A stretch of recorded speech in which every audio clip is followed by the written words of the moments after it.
This is Jen with SeductionUnleashed.com, help you unleash your best for women and beyond. And if it's your first time to this channel and you're interested in dating, relationships, self-improvement, and motivational content, start now by clicking that subscribe and bell notification so you don't miss any updates. Key number one, this is something I've said once and I'll say it again because it's so fucking vital. It's so important and key to you being on your shit. Here's the thing, you may think you're a dude, you may think you're super logical, but the reality is your environment, it does matter. The environment that you're around every day, the environment that you wake up in, it does fucking matter. If you wake up and there's clutter around you, what do you think that's gonna do to you mentally? I'm telling you, you feel it. I know you feel it. I know you feel the difference between, say, if your room is clean and organized to where if there's a bunch of clutter, you can feel the kind of messy, the fogginess in your head. So if you have something to do the next day, prepare your environment for success. If you're gonna fight bad toxic habits and you're gonna fight temptations and whatnot, you have to set yourself up for success beforehand. You have to be logical and use your mind to set everything up like a system, because everything is a system, bro. So you have to treat your environment the same fucking way. You need to have places where you can be productive. You need to have places where you can be entertained, where they're separate, so you can wake up and know where to go, when to do whatever the case. Everything's around you already set up for success. Just let your KD rest in its glorious legacy just for a little bit, man. Key number two, wake up early. Now here's the thing, you don't have to wake up early, but I don't know if you noticed, but if you wake up really late, you tend to feel like shit. This is no coincidence. Your body, believe it or not, is actually connected with the sun and the moon.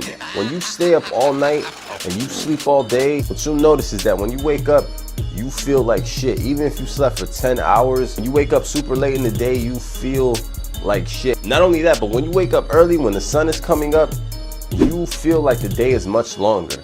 If you do 2 hours of productive shit, you already feel like you've done so much awesome productive shit. It already like sets up a momentum for you to do more. It gives you the feeling that there's more time in the day and more things to get done. In addition to that, this is a great time to just kind of self-reflect and meditate, because when you wake up early, most people are asleep. That's a great time to just self-reflect and be alone and set yourself up for success mentally, so you know what to do for that day. So you're alone, you're not being interrupted with the craziness of everything going around. Number three, eat better, bro. Now I know, this isn't an after school special, and I'm not trying to tell you the same shit you've heard your whole life, but if you eat a bunch of fucking McDonald's or you eat a bunch of food, you feel the effects afterwards, right? Your physiology will absolutely have an effect immediately. When you eat shitty food, I'm telling you, it makes a huge difference. The sad part is, you know, let's be honest, the American diet is so full of shitty foods, you might not even notice that this is not even how you're supposed to really fucking feel. When you actually start to eat better, you're like, oh shit, this is how it feels to actually eat real food. At the end of the day, guys, ultimately, without your health, what do you have? You're not gonna give a fuck about your business. You're not gonna give a fuck about the gym. You're not gonna give a fuck about anything. You have to start with your health first. If you're not eating well, you're not gonna feel well. And if you're not feeling well, it's gonna be very difficult for you to be disciplined and stay on your goals and motivation and tasks in life. Just do like my man Popeyes from back in the day. He used to eat up all the spinach, and then my son, yo, his pecs was crazy. He was bagging all the bitches. Well, maybe not all the bitches. Key number four, a consistent schedule. Quick story, once I basically decided to quit smoking blunts. I decided to start vaping just for health reasons, because I had been smoking weed to the lungs for way too fucking long. And for 5 months, I was vaping successfully. But one day I went on a trip to Georgia to visit my mom. And then when I came back, I decided to just have a blunt to celebrate. What I found was, you know, when I got back from a vacation after, you know, spending time away from my consistent schedule, what I found is that it was a lot easier to slip back into old habits. And before you know it, I was smoking blunts every fucking day again. What that basically showed me was that, you know, what that basically showed me was that even with a good consistent routine, the moment you really take a good interruption, say like travel is a big one, especially with diet. Say if you're going around traveling, it may be hard for you to be meal prepping and whatnot. But the point is, you want to have a consistent schedule. You want to have a weekly planner. You want to have, you know, a big ass chart in your room with a marker where you can, if you have ideas, if you have goals, if you have things and you always need a moment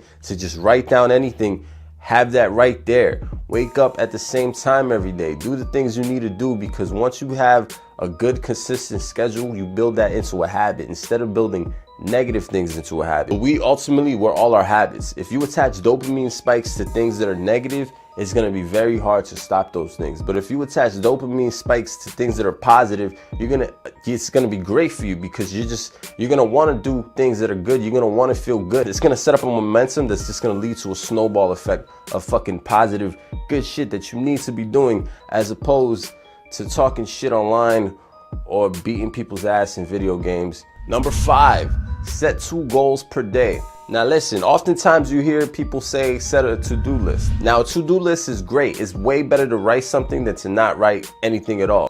There's been studies that have supposedly shown that, when you write things down, you're way more likely to do them than if you don't write them down. The only problem with writing a big ass list is you tend to get a bit of a analysis paralysis.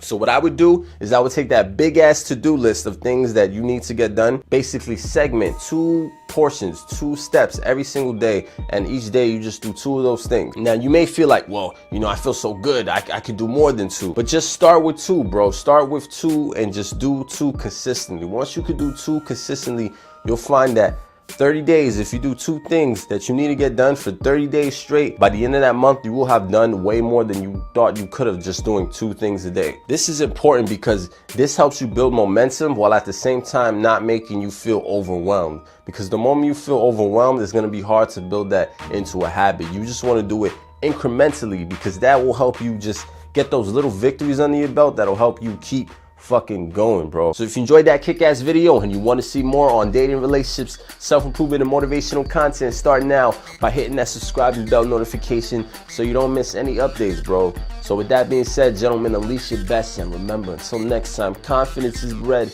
by competence.